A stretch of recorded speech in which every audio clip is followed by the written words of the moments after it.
Guru Nation, thank you so much for watching. Like, subscribe, comment, share. Thank you to my sponsors, Versatile for keeping your studies organized, Viva, Free eReg, Creo, Amazing eSource, eReg, CTMS, and Inato. Free way to get studies for your site. All these are tech companies. We got a senior technical solutions expert that came on. We just did a SIV for a study. Anoop. He works for a small startup, and research is becoming about technology, and it's becoming about algorithms and biomarkers, and there's a whole new set of positions being created. Sure. And we're talking to a guy who wrote manuals for this startup, created a help desk to keep coordinators like myself and Desiree and the other ones that you guys know from Losing Our Minds, which is, we got to talk about that. Yeah. But first, how did you get to this role? What did you do? So many people are watching now and say, I wish I was like Anoop. But how do you start? The first thing is, so I started off with my bachelor's in biomedical engineering. And then I did a few internships in data analysis and image analysis. This was quite a while ago, probably about 15 years ago or so. And then I moved on to do masters in health sector administration and management.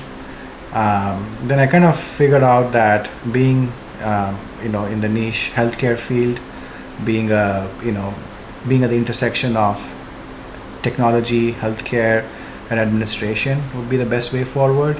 So I kind of found my niche there, the calling there, and then I worked for a few stints bringing technology into healthcare. And that's how I came into this field. So I wanted to bring, different forms of technology and ensure its adoption and utilization. And that's how, I came into this part. So what kind of companies did you work for prior to the startup? Like what type of organization? Yeah, I worked in, a big MNC, multinational corporation. I worked for a global leader in healthcare solutions.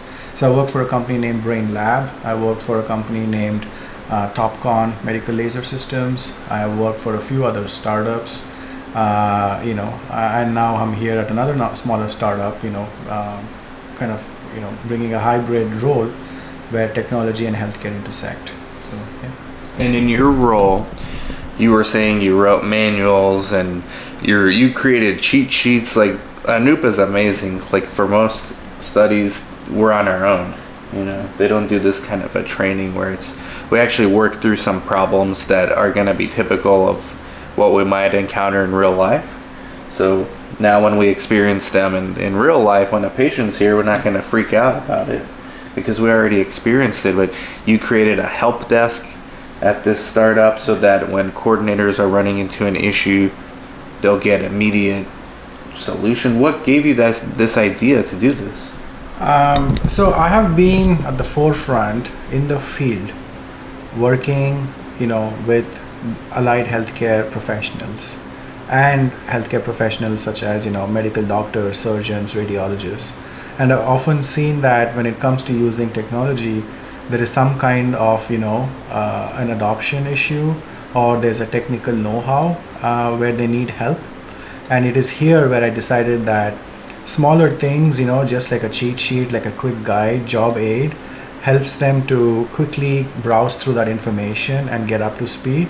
Because let's just admit it, this is not the only thing they're doing. They have like about 8 other things going on, and then I'm introducing 2 more things. So rather than being a burden, I would like it to be more of a innovative, adoptive, and better solution for them. What a concept! And who taught you to do that? You just learned through necessity this? Necessity, and also just to kind of see what the feedback is from various people and the users. Mm-hmm. So the users, their feedback is the most critical. So we work with them, we get to know what are the pain points, and then we try to address them, and then we refine it. It's an iterative process. We help them in those aspects. And Anoop goes to every site. Now he has a team that helps him out. But for this particular group of studies, any site that gets activated, just like we did this week, he goes out, trains them on some particular assessments, which are very tech heavy and could be intimidating because we've never done something like this before. So he already has best practices in place, and I gotta say it went smooth, and I feel like we can do it. And now we're gonna go to the office and practice. So it's what's been your favorite part so far of doing these kind of things? I think it's the satisfaction that once I'm about to leave, or when I'm about to leave, it's a satisfaction that I get that I am leaving them with the confidence and the success and the know-how of how to do these things by themselves. So I kind of it gives me that good feeling that I accomplished something, and then my teaching, my transfer of knowledge has been a success for the greater benefit for whoever it helps tomorrow. So that's the whole message here. So, and finally, if somebody's watching and they say, I want to do what Anupa does too, what advice do you have for them? I think the biggest thing is to focus on what your goals are. Also to look at obstacles not as a path to deviate, but rather focus on your destination and navigate around the obstacle and not get bogged down by something.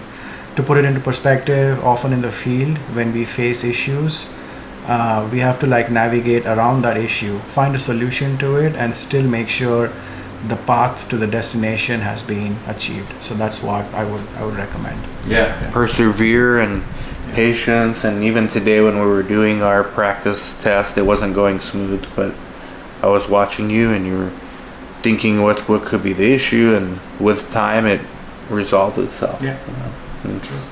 So thank you, Anoop. I appreciate it. Do you have a LinkedIn or anything? I have a LinkedIn, yeah. You guys can look me up at Anoop Chan. Go follow him right now, okay? Yeah. Thank you, Anoop. Appreciate it. My pleasure. Thank you. Like, subscribe, comment, share, Guru Nation. Go connect with Anoop. Bye-bye.